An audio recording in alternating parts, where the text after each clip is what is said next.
Hello, my name is Clyde Allen, and this is my speech on the subculture grunge.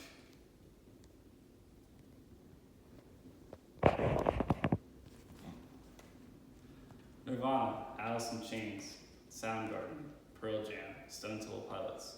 When you hear those words, what do you think of? Seattle, drug depression, drug abuse, plaid shirts, and ripped jeans? These may be the side effects of the mass subculture grunge established in Seattle. In this essay, I will detail how grunge is a subculture comprised of people who reject societal norms as a whole. The conception. Grunge was initially created for fans of hard rock and post-punk music, according to Britannica. It was made as a way to appeal to both these groups of people and hopefully create a mass market. It was considered a youthful rebellion against pop culture, according to the Boston Globe, which was apparent by the mosh pits and the craziness of the shows.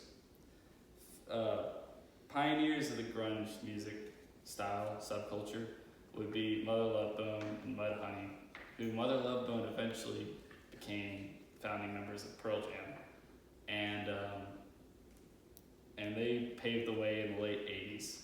Eventually, after this, Pearl Jam, Soundgarden, Alice in Chains, and Nirvana took over. So grunge was mainly a minor subculture. It was a minor musical style in Seattle until Nirvana blew the door open with Smells Like Teen Spirit, paving the way for Pearl Jam, Soundgarden, Alice in Chains to all go mainstream.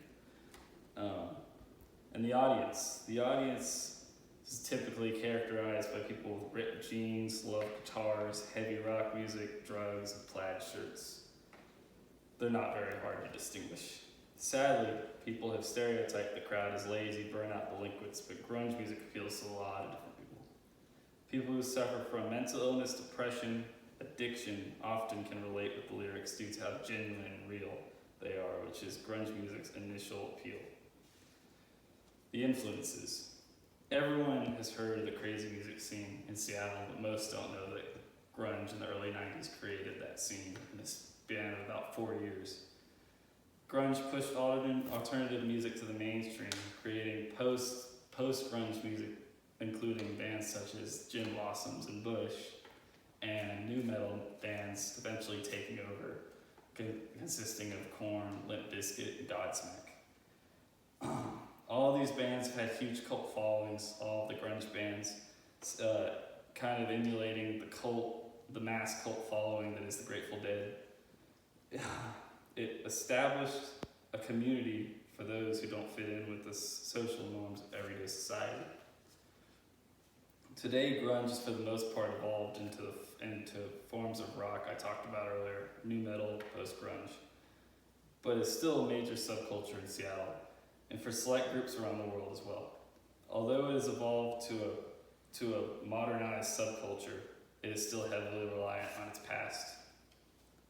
All in all, grunge has had a noticeable impact on society, whether it be a good one or a bad one.